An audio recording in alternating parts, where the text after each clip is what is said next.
Hola, buenas tardes, bienvenidos todos. Soy Juan Quintero, editor general del periódico Vivir en el Poblado. Está con nosotros y le agradecemos que haya modificado su agenda en el... Se me fue... ¿Sí ves que te dije ahora que se le van a uno las cosas? Nora. No, tu nombre sí, el hospital. Pablo Tobón Uribe. Pablo Tobón Uribe.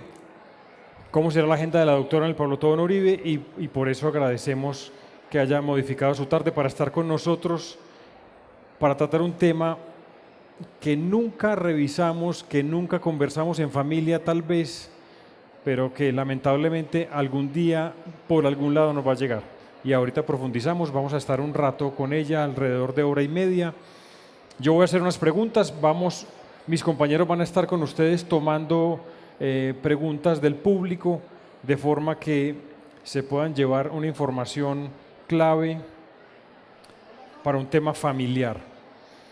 Cuando tomaron asiento, encontraron el periódico, es el periódico de hoy, Vivir en el Poblado está circulando todos los jueves. Hoy es un periódico muy importante, muy especial, muy entretenido, muy divertido. Tenemos una cantidad de temas, desde el preocupante caso de Empresas Públicas de Medellín y su Hidroituango, hasta una crónica de viaje por Nueva Orleans. Los que estén pensando en vacaciones, piensen en ese destino. El artículo está muy divertido, aparte indica qué comer y dónde comer. Tenemos una noticia en el periódico de hoy, insisto, es posible que el pico y placa cambie, lo van a poner más largo, de pronto los sábados están investigando qué hacer con él. Tenemos nuestros columnistas, tenemos nuestra sección de deportes, entonces los invito a que tomen el periódico y se lo lleven y lo disfruten todo el fin de semana o más, porque pues hicimos un trabajo muy dedicado y con mucho gusto para informarlos a ustedes. Hoy vamos a trabajar un tema y para los que lo quieran consultar luego va a estar en la web del periódico www.vivirenelpoblado.com. Va a quedar el video que están haciendo, que está saliendo en directo en este momento por redes sociales, pero queda también en la web para que si se les escapó un dato de la doctora, si no lograron, digamos, tomar nota de todo, nota mental, pues ahí queda este conversatorio y todos los que estamos trabajando. Hoy vamos a hablar, insisto, doctora, con la nueva bienvenida o con la bienvenida de nuevo, un tema que lamentablemente tarde o temprano toca a las familias y un tema que no se discute en familia hasta creo que el día indicado, pero no se prepara.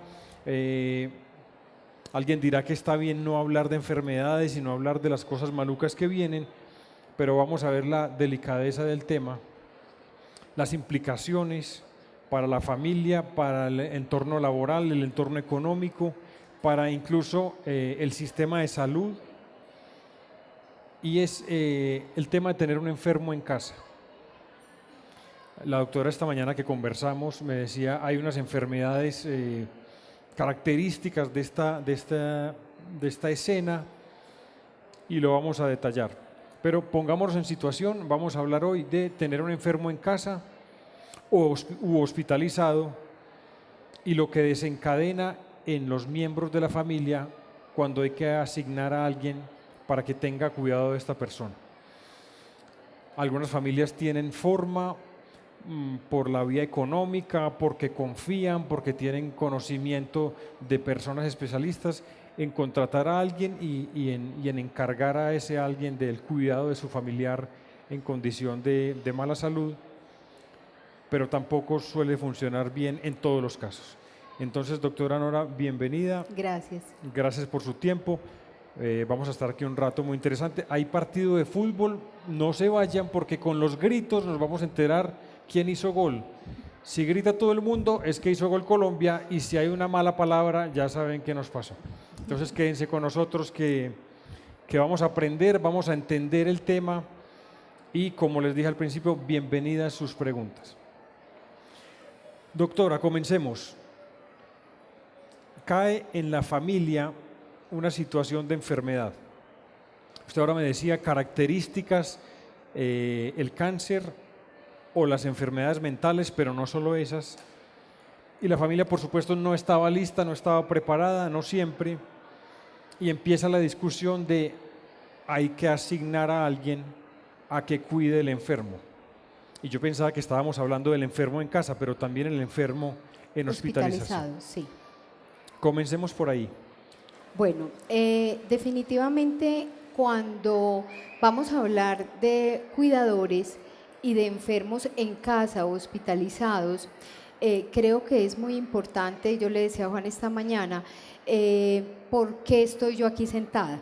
Definitivamente porque mi profesión, que es el cuidado paliativo, que a veces mucha gente no entiende qué es el cuidado paliativo y piensan que es simplemente el cuidado ya cuando el paciente va a fallecer. Entonces, si hacemos claridad sobre lo que es el cuidado paliativo, es el cuidado en todas aquellas enfermedades crónicas que no tienen curación, no solamente del enfermo, sino también de la familia. Entonces nosotros entramos a participar en el cuidado de ese paciente casi que desde el diagnóstico.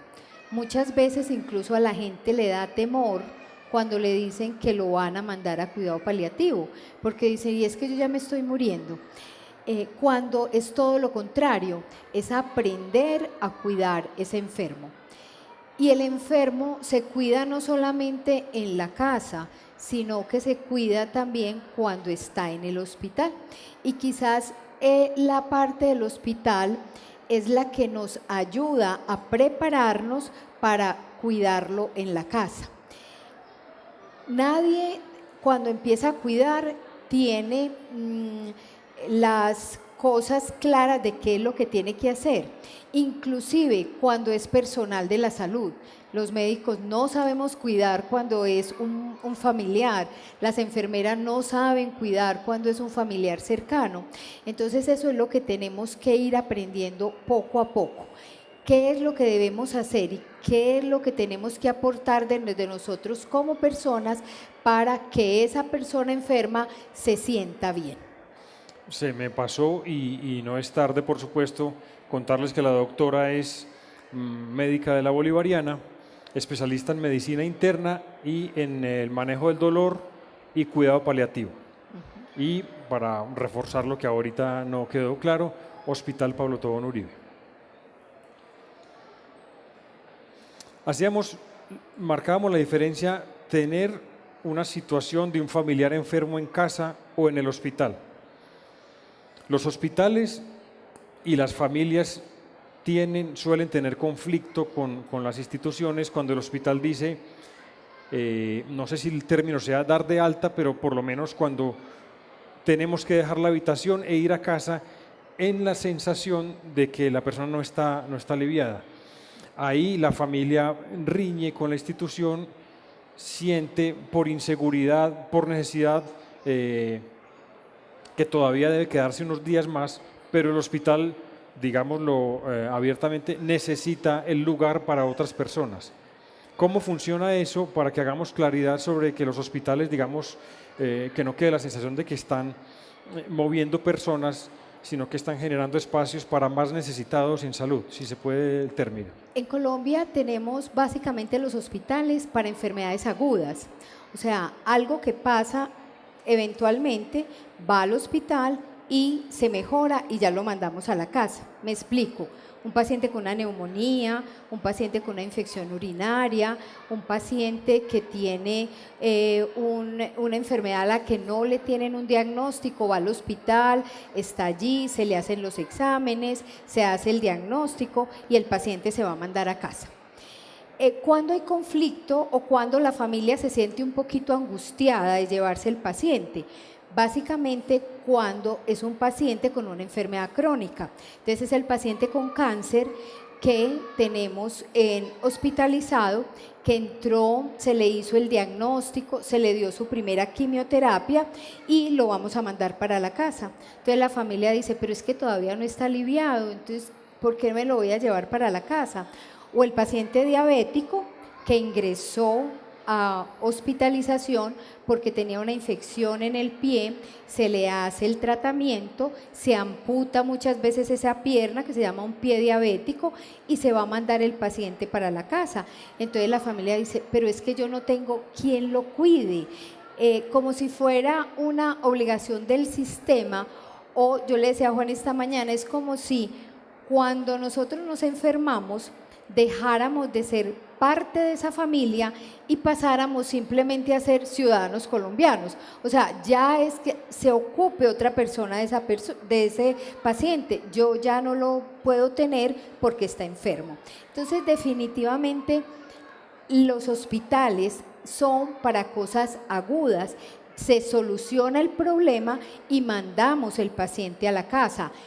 Y a veces las personas dicen, no, es que es más cómodo o más seguro que esté en el hospital. En estudios que se hacen es más inseguro estar en un hospital que montar en un avión. O sea, hay más posibilidad de morirse montando en el avión que estando en el hospital. ¿Por qué? Porque los hospitales tienen gérmenes. Yo puedo tener una infección urinaria en mi casa y cuando llego al hospital es un germen que no ha estado en contacto con ningún antibiótico. Entonces rápidamente el germen se muere. Pero cuando están en el hospital y les da una neumonía adquirida en el hospital o otra infección adquirida en el hospital, esos gérmenes, como les digo yo a los pacientes, tienen armadura. ¿Por qué? Porque han estado en contacto con el antibiótico. Entonces es mucho más difícil manejar ese tipo de infecciones. Cuando uno decide mandar el paciente a la casa, no es porque necesite la cama, no. Es porque estamos seguros que ese paciente tiene todas las condiciones necesarias para estar en su casa. Y mientras tanto, si es una enfermedad crónica, tenemos que acompañar a los familiares y educarlos para que aprendan el cuidado en casa. Y empiezan a ocurrir situaciones porque la familia no estaba preparada, la familia está viviendo una tragedia, ¿cómo no? Y con el paciente en casa empieza la conversación, ¿quién se va a quedar con él?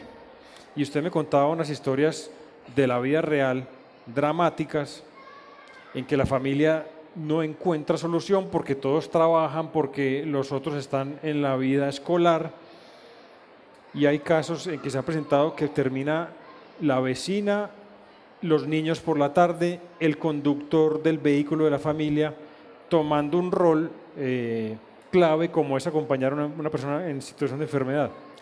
Juan, cuando uno mira la historia, normalmente era más fácil el cuidado antes. Eran las mujeres que estaban en casa, entonces era el abuelito que se enfermaba o la mamá que se enfermaba y la hija que no se había casado se encargaba del cuidado de su mamá. Y por tradición los cuidadores han sido mujeres. Entonces simplemente se asumía que la persona que estaba en la casa era la que debía hacer el cuidado.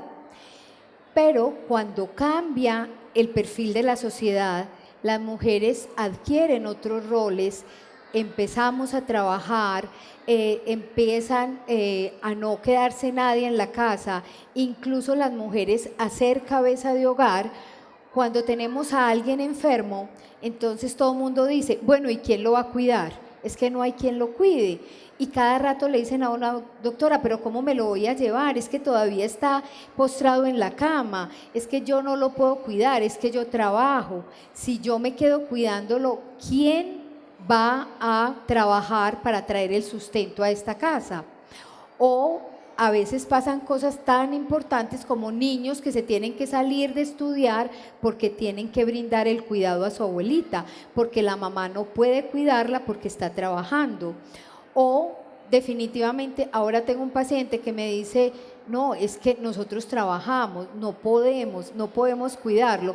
Entonces, ¿quién los cuida? La vecina, que muy querida, pasa de vez en cuando y simplemente le lleva el platico de sopa, pero ¿quién le dé la medicación? ¿Quién esté pendiente de pedir las citas? ¿Quién esté pendiente de ese paciente? Es muy complicado. porque para cuidar se necesita una cosa muy importante y es reconocernos como seres humanos. Solamente nos reconocemos como humanos en nuestra relación con otros. Es imposible que una persona se considere humano si no está en relación con otro. Entonces necesitamos que nos cuiden, porque el ser humano, para tener su especie o para mantener la especie, es una persona que necesita cuidados desde el nacimiento, diferente de las otras especies, de los animales, de las plantas. El ser humano necesita que lo cuiden para poder crecer y para poder adquirir una cantidad de destrezas. Pues igual pasa cuando estamos enfermos, necesitamos estar cuidados para poder seguir vivos, porque si no, entonces se acabaría la especie. O sea, el cuidado es algo inherente al ser humano. Doctora, para profundizar en lo que acaba de decir, caigo en la cuenta de que tener compañía no resuelve el problema. Es decir, no es un tema de estar con la persona, sino que hay que tener, no necesariamente conocimientos, pero alguna instrucción. ¿Cómo? Profundicemos en ese punto, por favor. No solo es alguien que esté, incluso puede ser una persona adulta mayor, no necesariamente los niños, pero una persona adulta mayor que queda a cargo de dar un medicamento, que queda a cargo de dar una compañía, apoyo moral incluso. ¿Cómo es ese funcionamiento? Es que a veces es tan difícil que uno tiene en la casa dos personas de edad avanzada. Entonces tiene el señor que tiene 80 años y su esposa que tiene 79. El señor se enferma, tiene un accidente cerebrovascular, o sea, un derrame a nivel de la cabecita y queda postrado en cama. Y la señora de 79 años que no tiene la capacidad física para moverlo, para bañarlo, para darle la alimentación. Entonces eso es a lo que nos vemos enfrentados día a día. Sí se necesita que nosotros eduquemos a los cuidadores, pero también se necesita que ese cuidador tenga algunas características. No todas las personas tenemos las mismas capacidades para cuidar. En un grupo familiar uno encuentra a la persona que le dice a uno: no, doctor, es que a mí no me gusta ver sangre, yo no soy capaz, vea, es que yo me desmayo poniendo el termómetro, ¿cierto? Entonces esa persona no es capaz de hacer ese cuidado, pero sí es capaz de hacer las vueltas en la EPS, de ir a reclamar la droga, es capaz de buscar ayuda en otras partes. Hay otras personas que dicen: no, vea, yo no me entiendo con ningún papel, yo no sé qué es ir a la EPS, pero soy capaz de darle la comida, de bañarlo. Entonces, ¿eso qué implica? Que las enfermedades no siempre traen cosas malas, no siempre todo lo de la enfermedad es malo. Cuando una enfermedad aparece y nos unimos como familia, somos capaces cada uno de encontrar el rol para ayudar al cuidado del que lo necesita. Con lo que usted nos está compartiendo, se me ocurre preguntarle, en esa situación de rechazo al principio, tal vez natural, porque hay miedo, porque hay una situación inesperada, dolorosa, cada miembro dice: yo estoy ocupado, yo no puedo, yo tengo unos compromisos, yo no puedo estar en la casa. Esa primera conversación genera rupturas familiares, tensiones, distanciamiento. Desde que el paciente empieza el transitar por la enfermedad, si yo tengo un médico que me acompañe, que me explique lo que está pasando, donde yo sepa hacia dónde voy con ese paciente, debo sentarme con el grupo familiar y hacer un plan. Decirle: bueno, estamos frente a una enfermedad crónica, pongamos el cáncer. Estamos frente a este paciente que tiene cáncer que no es curable, o sea que estamos en el ámbito paliativo, donde cada vez vamos a tener una declinación clínica, o sea, cada vez el paciente va a estar más dependiente de otro. Entonces yo tengo que empezar a planear con esa familia qué es lo que vamos a hacer, porque inicialmente el paciente puede caminar, pero va a llegar un momento en que no va a poder caminar. Entonces, esa abuelita que vivía en una casa inmensa, sola o solamente con la empleada del servicio, tenemos que empezar a decir, bueno, será momento de vender la casa, de pasarnos a un apartamento más pequeño, donde todo esté más a la mano y empezar a educar a la persona que lo va a cuidar. La mayoría de las veces nos dicen, no, vea, es que la EPS nos tiene que dar la enfermera para cuidarlo.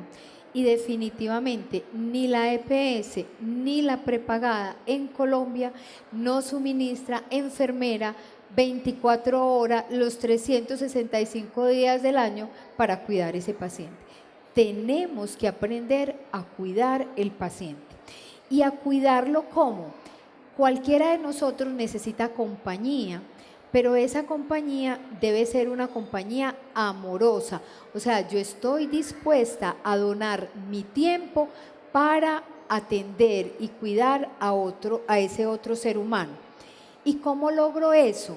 Cuando yo descubro que yo soy vulnerable, cuando yo pienso que yo no me puedo enfermar, que yo siempre voy a estar bien, que yo siempre voy a tener salud, es muy difícil que aprenda a mirar las cosas que va perdiendo ese otro ser humano. Cuando ese ser humano está enfermo, simplemente es un espejo para mí, para decirme que en algún momento yo también puedo estar en esa misma situación. Yo también puedo necesitar que me cuiden.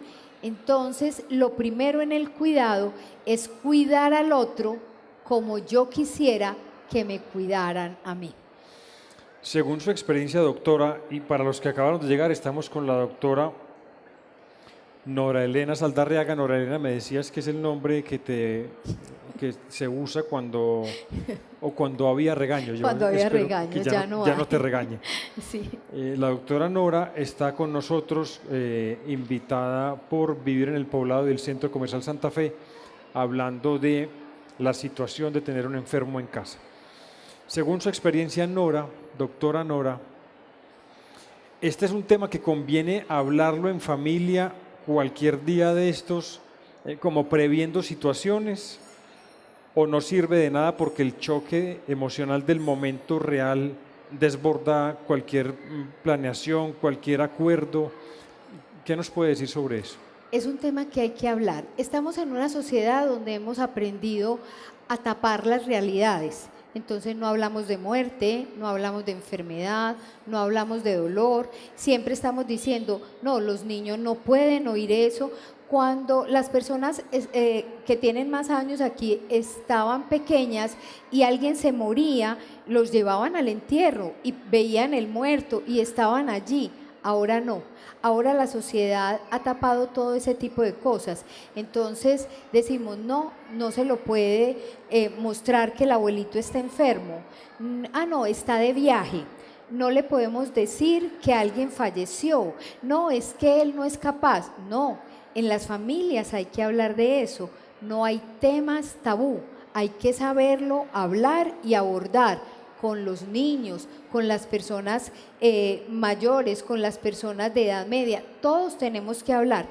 Y así como deberíamos hablar de la muerte, porque la muerte hace parte de la vida y no es una cosa extraña, sino que es todo lo contrario, es lo que reafirma que estamos vivos. Entonces, igualmente deberíamos hablar del cuidado. Bueno, y si alguien se enferma en esta casa, ¿qué haríamos? Hacer una planeación, tener muy claro qué es lo que vamos a hacer, porque cuando llegan las cosas y nosotros ya la hemos hablado, estamos tranquilos frente a lo que está pasando, pero cuando nosotros siempre hemos ocultado, va a ser más difícil enfrentar cualquier situación. Lo que usted dice, doctora, me hace acordar de una campaña que empezó Vivir en el Poblado hace 3 semanas, justamente llevar un tema a la familia, poner un tema de conversación entre todos, y es la donación de órganos. Explorando el tema, que lo publicamos hace 3 semanas, nos dimos cuenta de que sabemos muy poquito. El primer hallazgo que hicimos, yo no sé si ustedes están enterados, como nosotros estábamos desenterados, que por ley todos en Colombia somos donantes. Efectivamente, hace algún tiempo se entraba en una lista y solamente los que tenían un carnet que dijeran que eran donadores de órganos podían donar. Ahora en Colombia todos somos donadores de órganos. Solamente la persona que no quiere donar órganos tiene que hacer ante notario un documento que diga no quiero donar órganos. Pero que es mi hermana y yo no quiero. No, por ley se puede donar el órgano si se necesita y está en condiciones para donar. Y en el periódico decíamos, y lo estamos publicando todos los jueves, conversar el tema en casa. Hay una cantidad de pacientes que están muriéndose en lista de espera por órganos que otras personas, lo voy a decir así, se llevaron con la muerte. En el mismo sentido estamos hablando de llevar los temas. La familia es un espacio divertido, un espacio de sueños, de retos, de planes, pero pongamos ahí también los temas difíciles, lo que usted acaba de decir. Y con la campaña que tenemos de donación y con este tema, planearlo, visualizarlo. Yo no sé, nosotros en la casa tenemos el teléfono del señor que arregla neveras, lavadoras. Está de más conocer un poquito cómo funciona el mercado de cuidadores, tener un teléfono a la mano, o es, digamos, alguien dirá, es ser muy pesimista y es traer malas cosas. Otra mirada es que ser precavido funciona muchas veces bien. El hecho de que no hablemos de las cosas no quiere decir que las cosas no vayan a pasar. Entonces, cuando hablamos de las cosas es mucho más fácil. Si uno tiene un paciente con una demencia, por ejemplo, en casa, y son los pacientes que terminan muchas veces en un hogar para ancianos, en un asilo, visitado cada 8 o cada 15 días, porque se nos olvidó esa parte tan importante que nos sostiene y es el amor y la compasión por el otro. Cuando uno habla de compasión, generalmente piensa que compasión es sentir lástima por el otro. Pero hay una definición muy bonita de compasión que dice que definitivamente la compasión es buscar la armonía, quitando el sufrimiento de la otra persona, transmitiéndole algo de mi bienestar. O sea, ¿qué quiere decir? Es ponerme en los zapatos de la otra persona. Es simplemente lo que les decía ahora, tratarlo como a mí me gustaría que me trataran, cuidarlo como a mí me gustaría cuidar. Cuando uno se dedica a cuidar a una persona, no quiere decir que la vida se haya acabado. A veces los cuidadores, especialmente cuando no encuentran mucha ayuda de los hermanos, de los tíos, entonces dicen, no, es que esta es la responsabilidad que me tocó a mí, yo lo tengo que hacer, nadie lo hace como yo, es que definitivamente yo soy la única que lo hace hacer. Y empieza a llenarse de cosas, a hacer absolutamente todo y termina haciendo un burnout, o sea, se quema como cuidador, termina angustiado como cuidador y no tiene que ser así. El cuidador también se tiene que cuidar. Si yo me cuido, soy capaz de cuidar a otra persona, pero si yo no me cuido, va a ser muy difícil que dé lo mejor de mí para la otra persona. Usted durante este rato ha mencionado enfermedades asociables a estos manejos. Yo quisiera que ampliáramos esa mención de enfermedades para que cada uno sepa en qué situación puede verse convocado. Cualquier enfermedad crónica, el cáncer, la demencia, la artritis reumatoidea, el lupus, incluso en la infancia, porque uno cree que los niños no los tiene que cuidar, porque los niños son vida, pero los niños con parálisis cerebral, los niños con enfermedades metabólicas, los niños con cáncer, entonces todas esas personas que terminan en una enfermedad crónica en algún momento van a necesitar de un cuidador.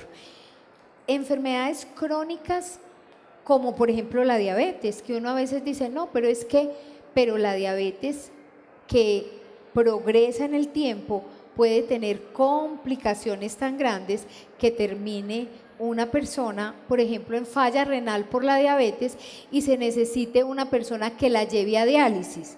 El llevar a diálisis es 3 veces a la semana, entonces empieza la señora, ¿quién me va a llevar hoy a la diálisis? Ay, no, abuelita, yo tengo que trabajar hoy.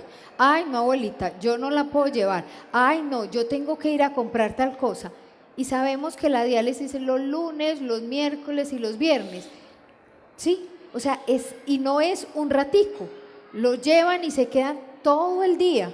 Y la persona que sale de la diálisis sale muy irregular, sale cansada, sale mareada, entonces necesita un cuidador que esté todo este tiempo allí.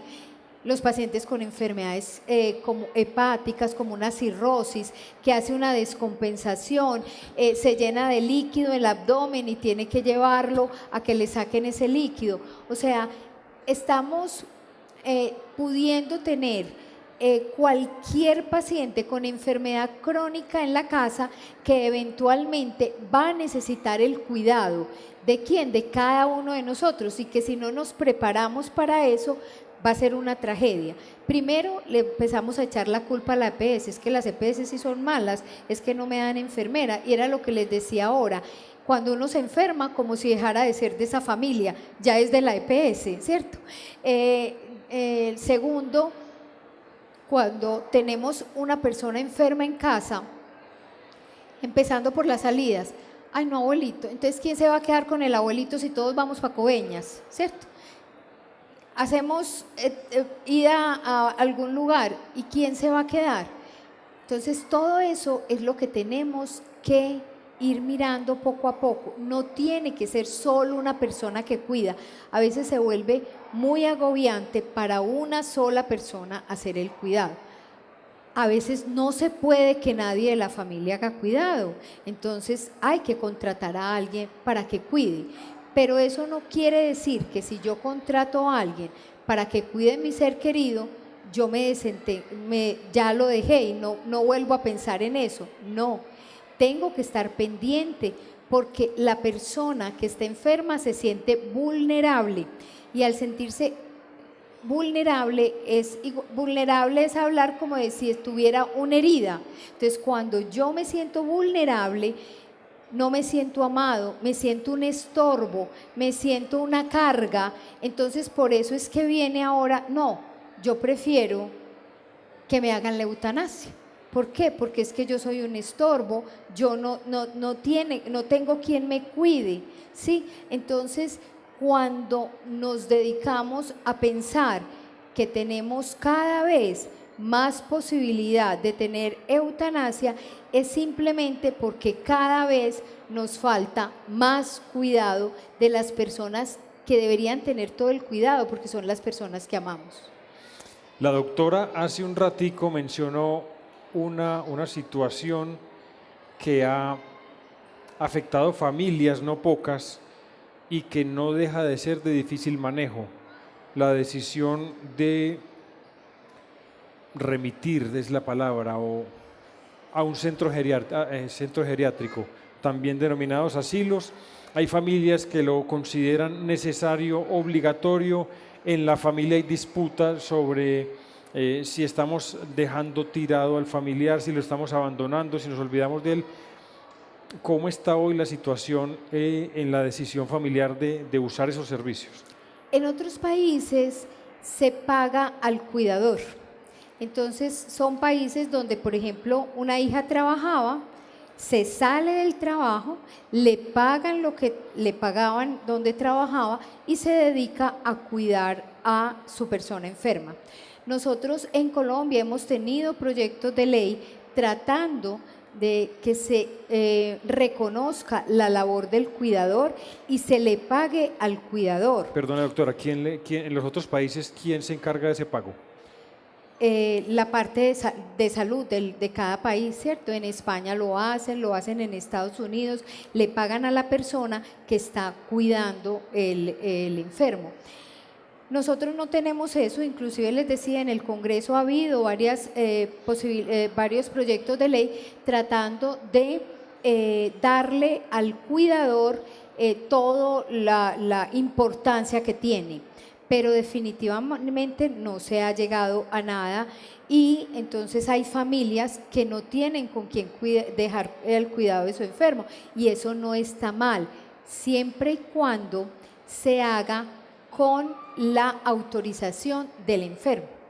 Hay que hablar, hay que decirle, hay que tener un diálogo constante entre la familia y la persona que está enferma, porque a veces nos ha tocado, no, nosotros tenemos todo listo para el asilo de mi mamá, es maravilloso, allá va a tener médico, allá va a tener esto, va a tener esto otro, y cuando uno se sienta a hablar con el paciente dice, no, a mí no me han dicho nada, yo no me quiero ir de mi casa, yo no quiero dejar mi espacio, yo no quiero, entonces ahí se genera el conflicto, porque a veces pensamos que la persona enferma o vulnerable no tiene capacidad de decisión y nos volvemos que no, que nosotros somos los que decidimos porque estamos aliviados.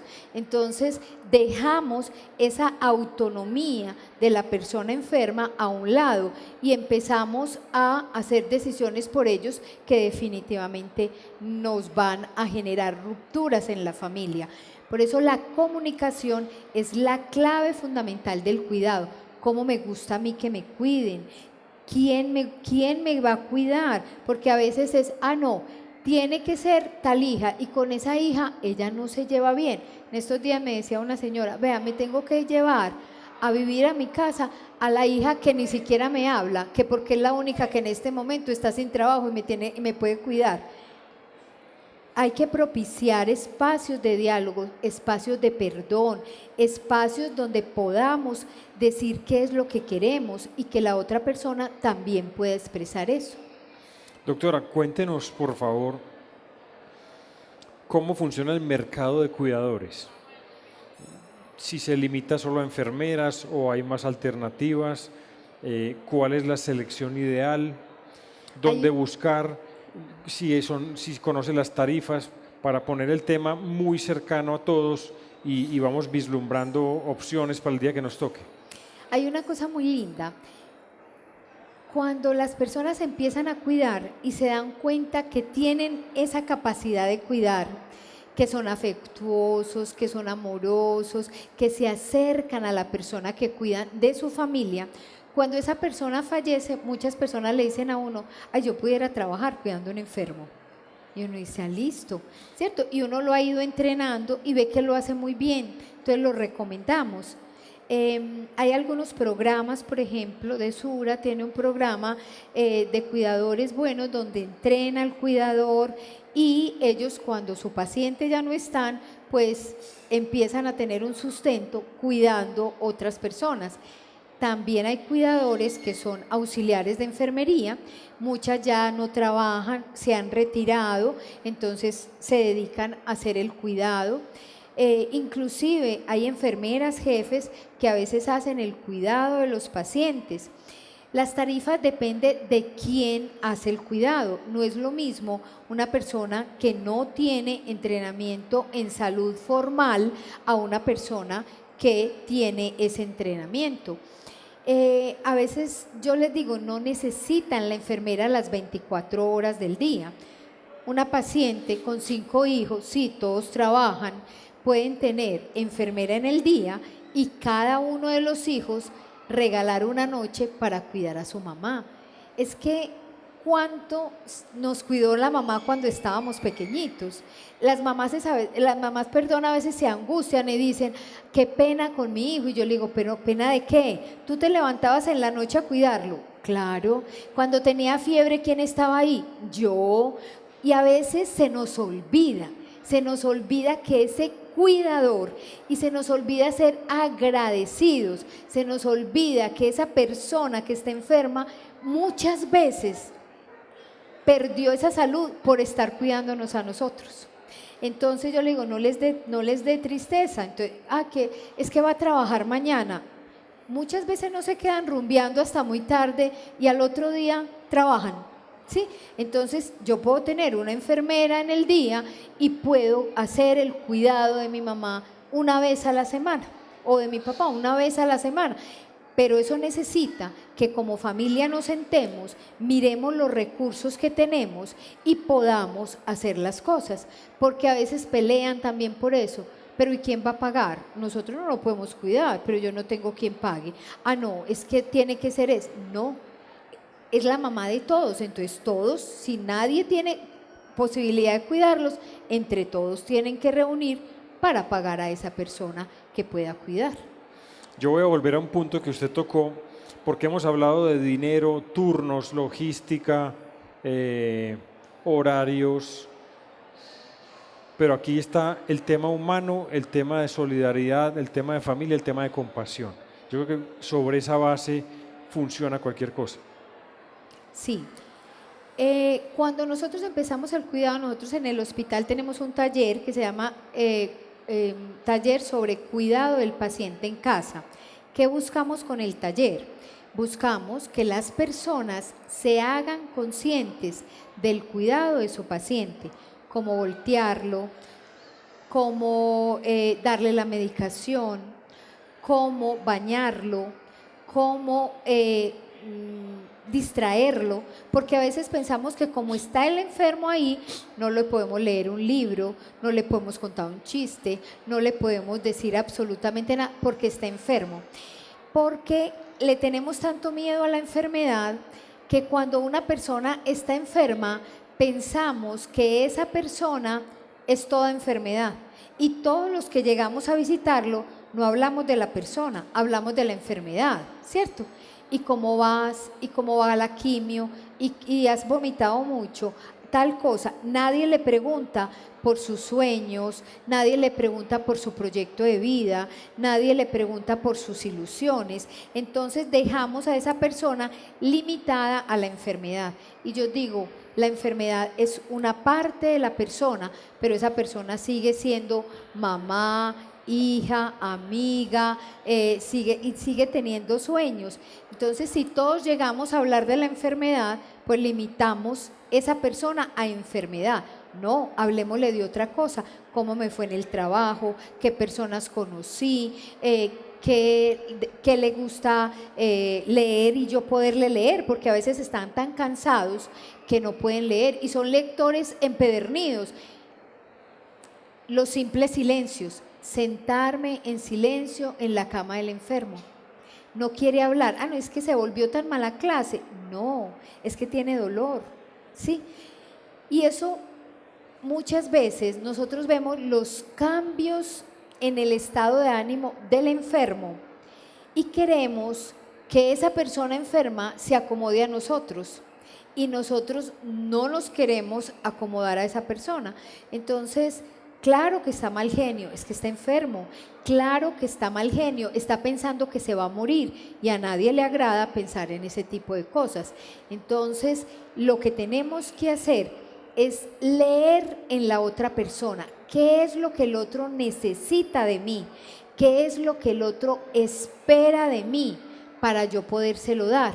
A veces no solo son cosas físicas, no solo es el dolor, no solo es la falta de aire, sino que son cosas psicológicas, mis miedos, mis temores. Los pacientes, por ejemplo, duermen perfecto en el día, porque hay bulla, porque hay movimiento, pero en la noche empieza y se despiertan y están inquietos. ¿Por qué? Porque en la noche tienen temor a la muerte. Todo el mundo se duerme y ellos se quedan solos con su realidad. Entonces se despiertan, llaman, hija, me voltea. No, es que mi mamá molesta en la noche. Vean, el día duerme perfecto, pero en la noche no hace sino molestar. ¿Por qué? No hemos leído a esa otra persona, no hemos leído lo que esa persona necesita. A veces, como les digo, el simple silencio acompañante es importante para el enfermo. Es el estar ahí en la forma que esa persona nos necesita. Antes de hacer la siguiente pregunta, los invito a que acepten los formatos de preguntas para que lo convirtamos en útil para todos. Por supuesto, no hace falta dar el nombre, por supuesto, pueden expresar su caso particular, pero no lo vamos a identificar para que lo hagamos con comodidad y utilidad. Me llama mucho la atención lo de los talleres. Cuéntenos con más detalle a quién están enfocados, si exclusivamente a personas ya en la situación o gente precavida. ¿Cómo se puede participar? ¿A quién están dirigidos? El taller no tiene ningún costo ni hay que inscribirse. Se da todos los miércoles a la 1 de la tarde, de 1 a 3 de la tarde. Es simplemente decir que se llegó al taller. Es en el 6º piso. Allá se llega al taller y les enseñamos a movilizar el paciente en cama. Hay una cosa que se llama la sábana de movimiento, que la saben las personas que han cuidado paciente. Es mucho más fácil mover el paciente con una sábana debajo y moverla de arriba hacia abajo. Les hablamos sobre la parte del baño del paciente. Les hablamos sobre cómo le dan la medicación al paciente. Hay pacientes que no se les puede dar medicación por la vía oral, entonces utilizamos una vía que se llama la vía subcutánea. Les enseñamos a la familia a empoderarse y a colocar la medicación subcutánea. No se necesita una enfermera, no se necesita saber nada de medicina para colocar la droga por el catéter subcutáneo. Incluso yo tengo niños de 8 años con mamás que tienen cáncer de mama y el niño antes de irse para el colegio le pone la medicación a la mamá. Al mediodía que llega le pone la medicación y en la noche vuelve y le pone la medicación. La mamá se siente acompañada por su hijo y el hijo se siente partícipe de la enfermedad de la mamá. Entonces les enseñamos ese tipo de cosas, el cuidado de la boca, el cuidado de la piel, a hidratar muy bien la piel, la parte de la alimentación, porque especialmente los antioqueños de todos los colombianos tenemos un amor que yo llamo gastronómico. Siempre todos lo celebramos con comida. Entonces un bautizo hacemos la comida, la primera comunión la comida. Entonces el paciente puede estar muy enfermo, pero si come todo el mundo está tranquilo. Pero si el paciente no come, nos entra la angustia. Entonces empezamos, que es que mire, que no quiere comer, que vea, y empezamos a hacer sentir mal al enfermo. ¿Cómo se quiere aliviar si no quiere comer? Es que usted también no pone de su parte, es que tiene que comer. Cuando sabemos que un paciente en cama por mucho tiempo, pues no gasta mucha energía, entonces no va a querer comer. Si tiene un tumor, los tumores producen sustancias que engañan al cerebro y le dicen al cerebro, estamos llenos. Y cuando no está lleno, le pueden dar un manjar y no come. Entonces, les enseñamos a los familiares a entender ese tipo de cosas, a cambiar, por ejemplo, los platos en la casa, porque el enfermo lleva 3 días sin comer y de pronto dice, ay, yo quiero como un sancochito de pescado. Y entonces hacen una cantidad y les llevan un plato de sancocho. Y apenas están entrando con el plato, el enfermo dice, ay no, yo ya no quiero. Entonces la familia le dice a uno, pero es que uno le hace todo lo que él quiere y nunca se lo come. Claro, los olores hacen que no quiera comer. El ver tanta comida se le quita los deseos de comer. Entonces les decimos, cambien la vajilla, usen platos para niños, lleven poquita cantidad, mejor que el enfermo diga, ay, estaba tan rica esta sopa, me regalas otro poquito, a que diga, ay no, yo ya no quiero más, se me quitó los deseos de comer solo con ver ese platado.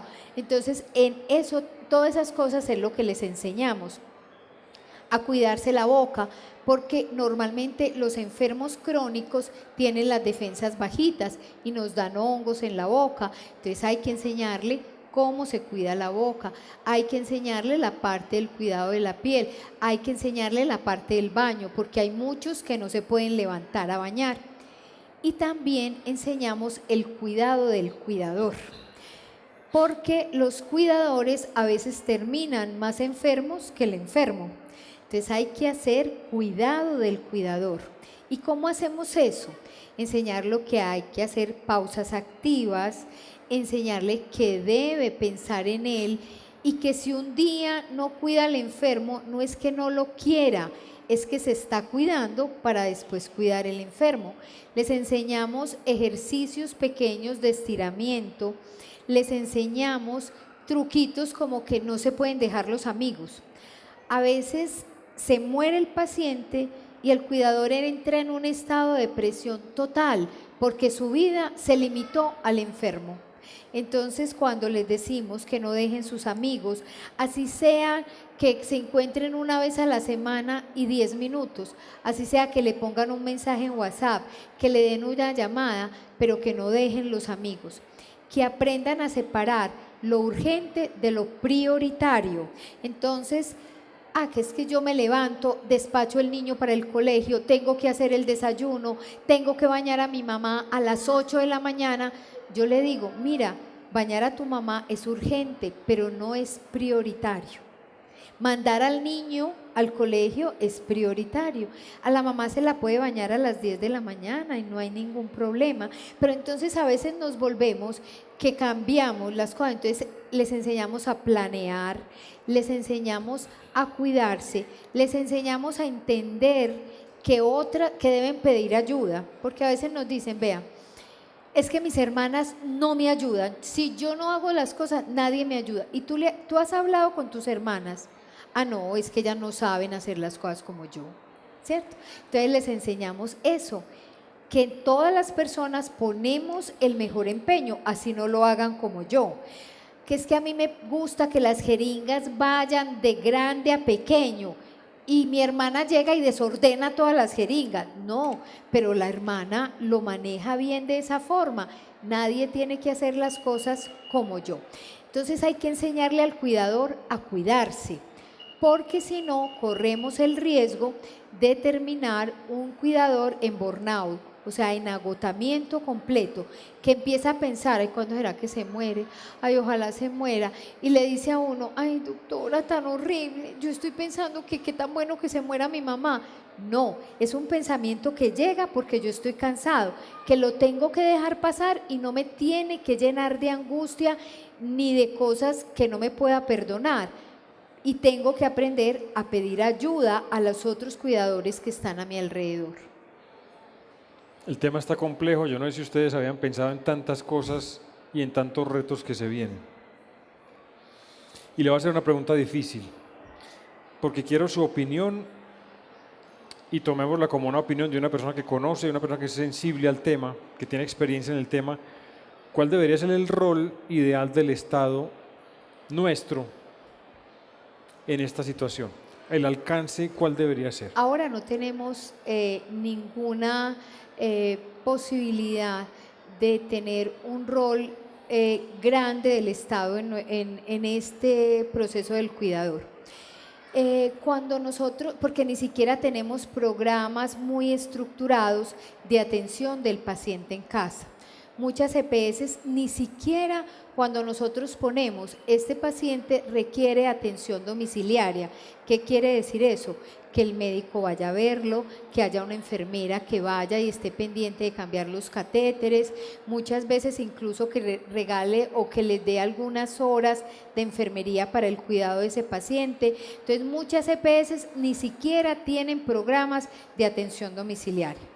Otras EPS tienen contratados programas de atención domiciliaria. Entonces dicen, no, solamente para que el médico lo visite y yo pongo cada 8 días. No, no tengo cómo dar médico cada 8 días. Entonces va cada mes, cada 2 meses a ver el paciente que está en atención domiciliaria. Cuando mandamos, por ejemplo, antibiótico terapia en casa, el paciente hay que ponerle antibiótico, entonces va un personal de enfermería y pone el antibiótico, inmediatamente termina de poner el antibiótico, se va. O sea, no le ayuda ni le enseña a la familia que ese paciente hay que voltearlo cada 2 horas para que no le dé escaras, o sea, no le dé heridas en la piel, no le enseña que ese paciente hay que cuidarle la boca. No, no tenemos esa parte. En otros países funciona la parte de hospicios. Hospicios no es un lugar, hospicios es una filosofía. Yo puedo tener hospicio en cualquier parte, ¿cierto? Porque es el cuidado que se brinda al paciente y a la familia para prepararlo en ese tránsito entre el hospital y su casa. Entonces yo puedo tener un lugar donde tengo el paciente, me lo ayudan a terminar de cuidar, por ejemplo, para terminar de poner los antibióticos, yo voy aprendiendo a manejar ese y lo llevo ya a la casa, que era lo que hacían los hospicios antiguamente, donde había caminantes que hacían peregrinajes, entonces iban de un lugar a otro, se enfermaban, entraban a ese lugar, los cuidaban, los atendían, luego seguían su camino. Nosotros no tenemos lastimosamente ubicado en la pirámide de salud donde tenemos una atención en cuarto nivel o tercer nivel muy complejo, una atención de mediana complejidad y una atención de baja complejidad. Ni siquiera tenemos la parte de remisión y contrarremisión que tienen otros países, donde yo de un hospital de alta complejidad puedo remitir al paciente que ya está mejor a su entorno, o sea, a un entorno de baja complejidad, y de allá me pueden llamar y hacerme preguntas. Estamos apenas haciendo un esbozo de telemedicina en nuestro país, donde los médicos se están capacitando para eso, pero todavía nos falta muchísimo. Aquí tengo en mis notas preguntar, usted dijo al principio que un hospital es un escenario de riesgo, pues por todo este ambiente enriquecido de bichos peligrosos, y no soy capaz de decirlo en términos médicos. Cuando el paciente está hospitalizado, empieza otro reto familiar, y no solo familia, sino círculo cercano, amigos, compañeros, de pasar las noches, de hacer turnos, de estar con la persona en la habitación. ¿Cómo es el balance de darle compañía en hospital, pero no poner en riesgo a los acompañantes? Los acompañantes no tienen ningún riesgo, así como no lo tenemos los médicos, siempre y cuando nos autocuidemos, ¿cierto? Entonces ustedes ven en todos los hospitales, dicen cuidarse, lavarse las manos, uno siempre que pasa de un paciente a otro se debe lavar las manos. Cuando entramos a ver un paciente que tiene un germen resistente, pues nos vestimos de una manera especial para verlo, y esto no acarrea ningún problema para la familia, porque generalmente la familia tiene sus defensas adecuadas, está aliviado, entonces no hay ningún problema. Cierto que en toda familia hay alguien que dice que no puede, no quiere ni turno ni cuidar, siempre hay familias, y sobre todo porque como todos no somos iguales, y les decía ahora que el ver un enfermo es nuestro espejo de mirar que de pronto nosotros podemos estar ahí. Entonces muchas personas dicen, no, yo no puedo, no, yo no quiero, yo lo amo profundamente, pero no quiero verlo en estas circunstancias.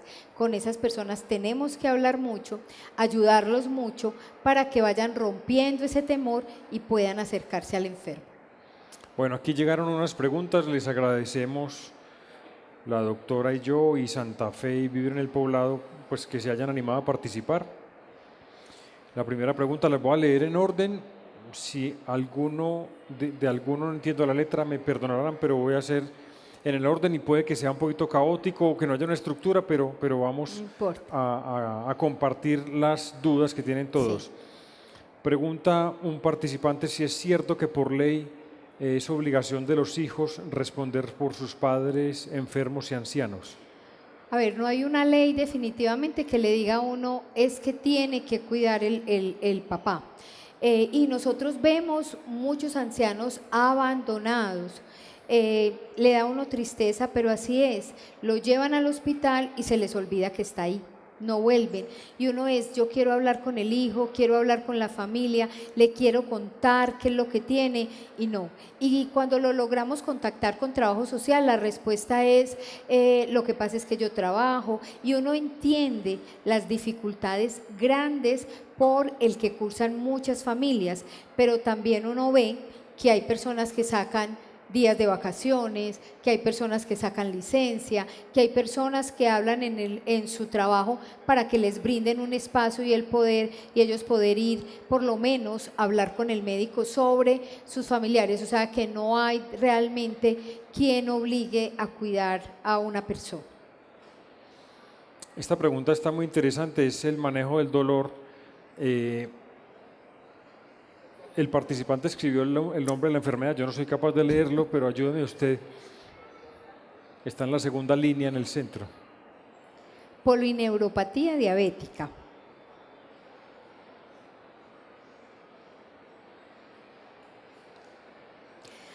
A ver, el dolor es... Si le pido el favor, leo la pregunta, sí. perdón, qué pena que la leí solo para mí, dice así. Nuestro padre sufre desde hace varios años de polineuropatía diabética y tiene pie caído. Ha sido tratado por el Instituto del Dolor que responde cuando a pesar de todos los medicamentos que toma, él dice que tiene mucho dolor.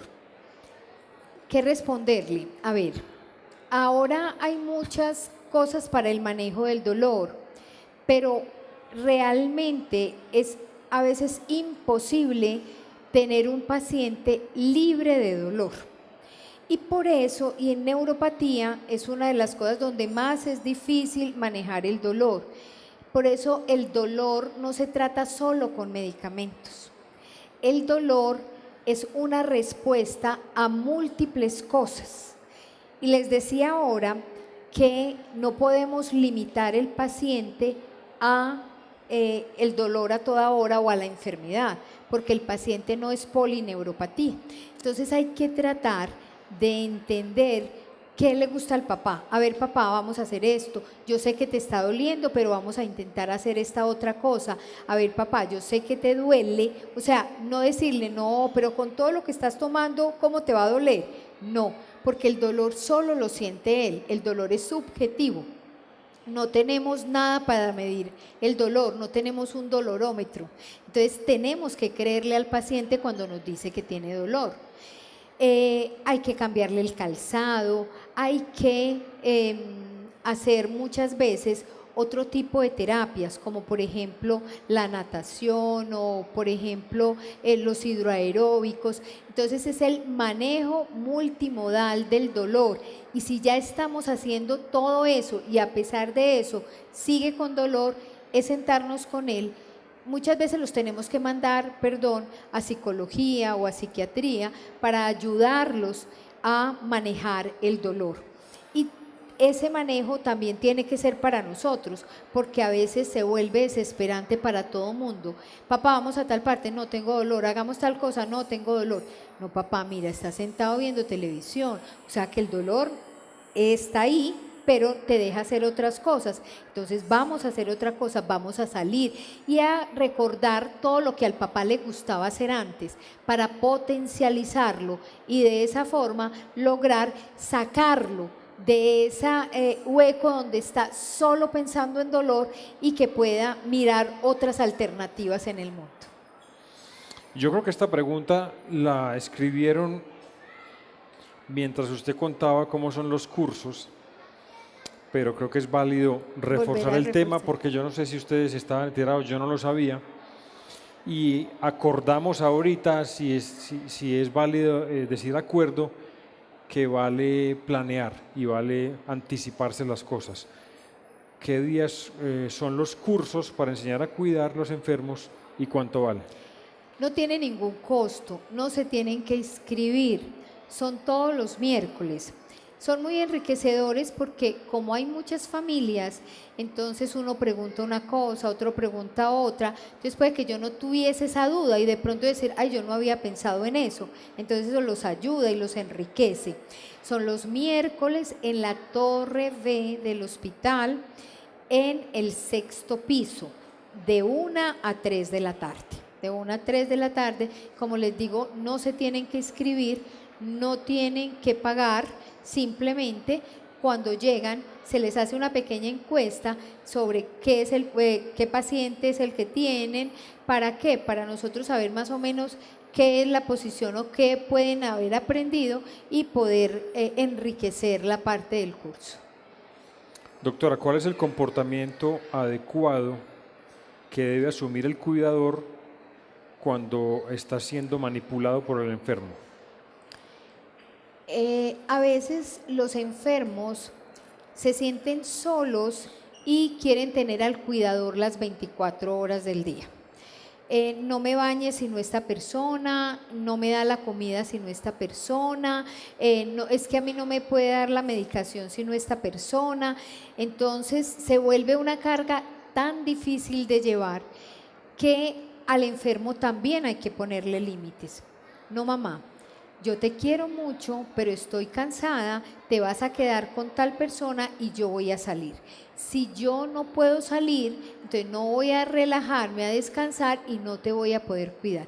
Uno tiene que poner los límites con amor, con mucho tacto, pero hay que ser fuertes cuando tenemos que poner límites, porque si no el paciente se vuelve, no, y lloran, y no, yo voy a salir, no puedes hacer pataleta, ya no eres un niño, tengo que salir porque tengo que descansar y te vas a quedar con tal persona.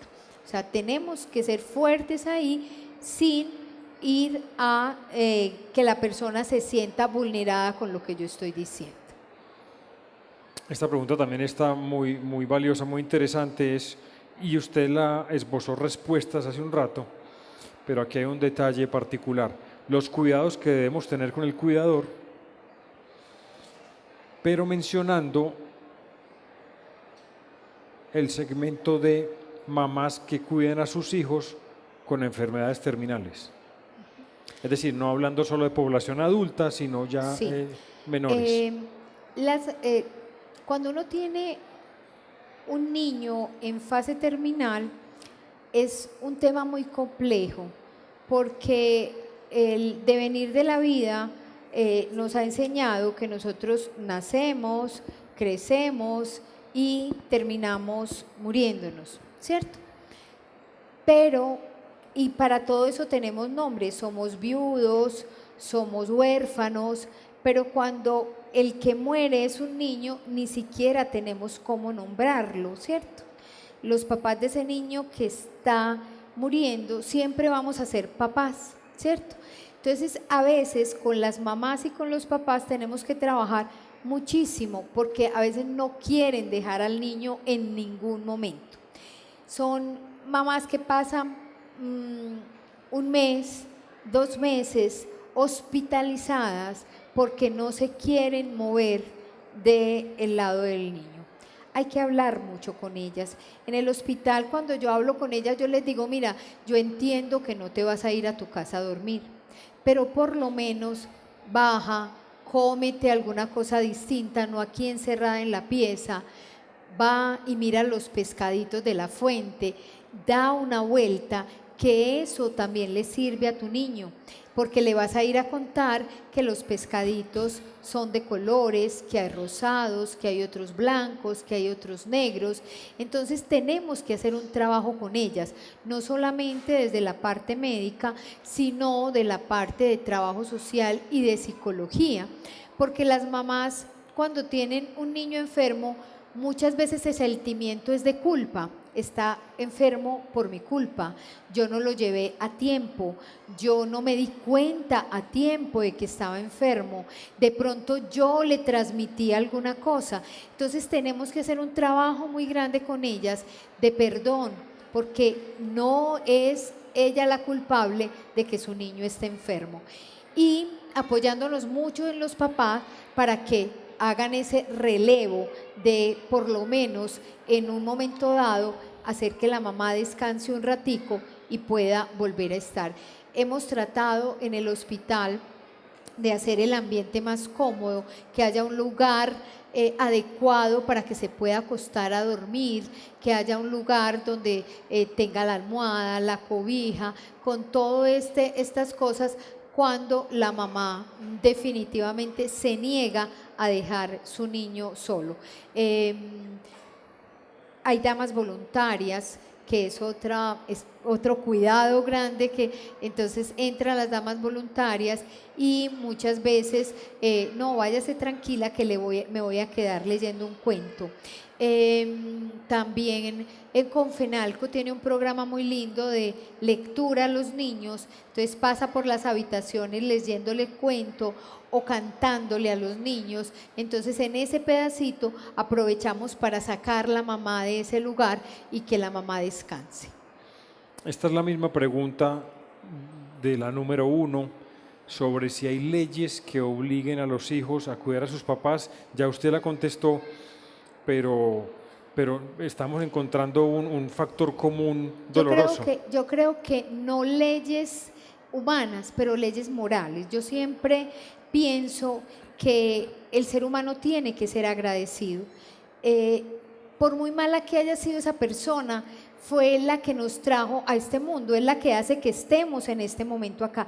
Y a uno le pasa cosas maravillosas. Yo he tenido pacientes que el esposo se fue con otra persona y de pronto regresa muy enfermo, y ver esa mujer hermosa que desde el alma se dedica a cuidar a ese ser humano que la abandonó. Y cuando uno le pregunta, pero tú ¿por qué lo estás haciendo? Y dice, doctora, me dio el regalo más grande, mis hijos, entonces yo lo voy a cuidar. Y uno ve desde el cuidado, por eso el cuidado es una cosa que es de amor, el cuidado no es una cosa que se impone, por eso no hay leyes para cuidar, el cuidado es una cosa que sale del alma. Y por eso cuando ese ser humano que está enfermo y que requiere la compañía y requiere el cuidado, no es cualquier cuidado, es un cuidado que sea amoroso. Otra pregunta para la doctora Nora: ¿cómo se cuida a un paciente con Alzheimer? El paciente con Alzheimer nos implica un reto muy grande, porque es cuidar a alguien del cual nosotros salimos del radar, no nos conoce, ¿sí? No nos conoce, no sabe qué es lo que estamos haciendo. Y con los hijos de pacientes con Alzheimer hemos aprendido mucho. Yo tenía un hijo, un paciente con Alzheimer, me decía, yo llevo a mi mamá a ver, porque los pacientes con Alzheimer son como niños y se admiran con las cosas como si fuera la primera vez que las vieran. Entonces me decía, yo llevo a mi mamá al parque y le encanta ver los pájaros y se impresiona de los árboles y le gusta ver los niños jugar. Me decía, cuando yo llego a la casa ya no se acuerda de que estuvo en el parque, pero al otro día yo la llevo y vuelve y se ilusiona con los niños que estaban jugando, con los mismos pájaros, con el mismo árbol. Entonces es eso, es ser creativo en el cuidado. Es qué le doy yo a este paciente, no el paciente que me da a mí, no me tiene que conocer, no me tiene que decir que soy la hija más querida porque vengo todos los días a cuidarla. Es lo que decíamos de la compasión, es hacer ese equilibrio y es quitar ese sufrimiento del otro y transmitirle algo de mi bienestar. Entonces así se cuida el paciente con Alzheimer. Hay una cosa que uno encuentra y es que la música está arraigada grandemente en nuestras neuronas. Es quizás de las cosas que no olvidamos. Entonces es increíble un paciente que no sabe leer, que se le olvidó que el que está al frente es el esposo, que no conoce al hijo y le ponemos la canción que más le gustaba y la canta de principio al fin. Se la sabe entera la letra. Entonces ese tipo de cosas es lo que uno tiene que enseñarle al cuidador para que él desde el amor sea capaz de hacerlo con el paciente con Alzheimer. Usted ahora en mis preguntas terminó con las claves o con la recomendación de que el cuidador sepa cuidarse.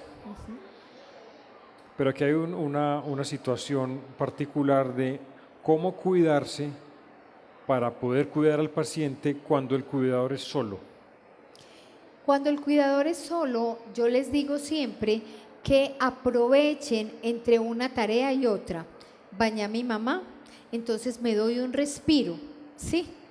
Ya la bañé, la dejé como una princesa, me doy un respiro, me siento un rato, hago ejercicios de estiramiento.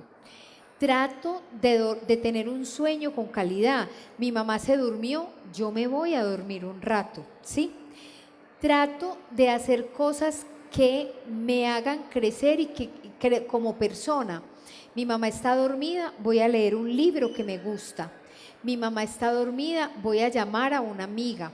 Mi mamá está dormida, voy a hacer una lista de las prioridades.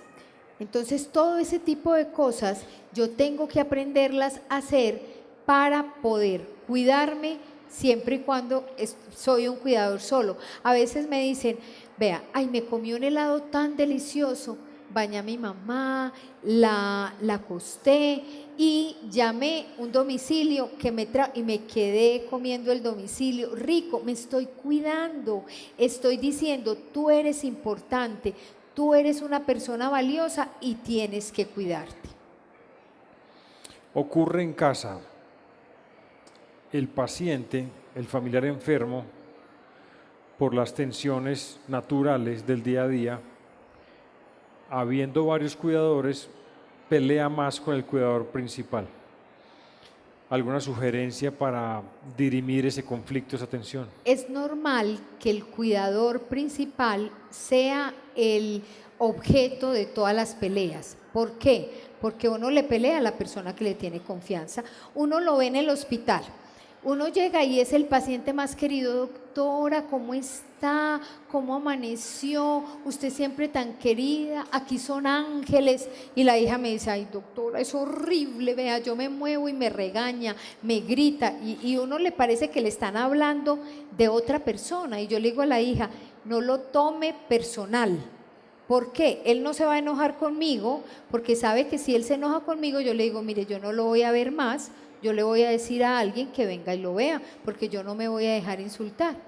Pero él sabe que esa hija no se va a cambiar por otra, que ella siempre va a ser hija y va a estar ahí. Entonces es normal que la rabia, la frustración, la angustia vayan contra la persona que lo cuida. Y yo le digo, mire, eso quiere decir que la adora, usted es la más importante para él, porque él sabe que usted no lo va a dejar. Entonces uno tiene que también poner su posición. No puede ser grosero. Yo te estoy cuidando y lo hago con mucho cariño y lo hago muy bien. O sea, uno se tiene que reconocer lo que uno hace. Lo hago muy bien. Entonces, dime tú, si tú no quieres que yo te cuide, ¿quién más te va a cuidar? ¿O a quién quieres que llame para que te cuide? O simplemente estás muy enojado, yo te voy a dejar un rato, que te calmes, ahorita vuelvo a entrar a la habitación. O sea, que él entienda que no me puede maltratar, pero yo no me lo puedo tomar personal, porque no es conmigo, es con el mundo. Está bravo por lo que le está pasando, está bravo porque cambia su apariencia, está bravo porque tiene limitaciones. Era el profesor más importante de una facultad, como tuve esta mañana, el profesor más importante de una facultad de la Universidad de Antioquia, y ahora me dice, doctora, me volví un bobo, no soy capaz de leer ni escribir casi. Claro, entonces imagínese lo que siente esa persona. Entonces se enoja, ¿contra quién? Contra el que está ahí. O la niña que todo el mundo admiraba, que era hermosísima, le da un cáncer de mama, se le cae el cabello, se le caen las cejas, se le caen las pestañas, la ropa le queda gigante, se le ven las costillas. Y la niña me dice, doctora, es horrible saludar todos los días en el espejo a esa extraña, ¿sí? Entonces, claro, se sienten vulnerados. Entonces, definitivamente, ¿con quién se pueden enojar? Con la persona que aman. Entonces, ustedes simplemente no lo tomen personal. No está fácil. No es fácil, no es fácil. Cuidar no es fácil. Cuidar necesita una cosa muy grande que les decía ahora, amor, compasión y una gran dosis de paciencia. Y uno tiene que trabajar en obtener esa paciencia. Por eso el cuidar nos desarrolla virtudes que nosotros no sabíamos que teníamos, porque nos pone en tensión. Entonces tenemos que desarrollar una cantidad de cosas para poder tener una convivencia sana. Y por eso les decía, muchos cuidadores que cuidaron a su mamá, a su papá, terminan siendo cuidadores de otras personas, porque dice, yo no sabía que podía hacer eso, yo no sabía que tenía tanta paciencia, yo no sabía que tenía tanto amor para darle al otro. Le voy a leer, doctora. Mi padre tiene 101 años, toda la vida ha gozado de muy buena salud. En general no toma ningún medicamento, pero últimamente presenta un cuadro médico de demencia severa, sintomatizado en pérdida de memoria y confusión. La pregunta, ¿con quién consultar? ¿Con un psiquiatra, con un neurólogo, con un médico geriatra? Se puede hacer las dos cosas, con un neurólogo y con un geriatra. Y sobre todo, uno trata de no medicalizarlos mucho en esta edad, sino tratar de no cambiar mucho su entorno, que ellos se sientan seguros, que sientan ese pedacito que conocen, que sean capaces de mirar sin sentirse perdidos y nosotros estarle diciendo las cosas. Yo les digo, mire, así sea usted la hija más amada, la única que él reconoce, papá, soy Nora, vengo a visitarte, hoy es miércoles, hoy es jueves, hoy es viernes, estamos en las horas de la tarde. Eso lo sitúa y evita que los pacientes con demencia se sientan angustiados. Cuando llega una persona, me conoces, pero no te acuerdas de mí, pero mírame bien, pero ¿cómo que no? Y entonces empiezan a hacerle preguntas, a ver papá, ¿y cuántos nietos es que tiene usted? Entonces él empieza a sentirse muy angustiado. Tenemos que buscar todas las condiciones para que el paciente se sienta muy bien. Papá, yo soy Nora, te amo inmensamente, gracias por todo lo que me has dado. Mira, vine con tus nietos, Santiago, David, Simón. ¿Para qué? Para que él se sienta seguro, para que él, y no entrar en el juego. Ah, es que ese no es fulano. No, papá, ese es tal persona, ¿cierto? Entonces uno los tiene que situar con mucho amor y por eso les decía que tenemos que desarrollar la paciencia. Bueno, y esta última vuelve y aparece, pero al contrario me gusta porque quedó el mensaje sobre los cursos de manejo de pacientes, Hospital Pablo Tobón Uribe, los miércoles de 1 a 3, pero hay una pregunta puntual al final, es si es el mismo tema cada miércoles o hay, digamos, variación. Cada miércoles tratamos de dar el mismo tema.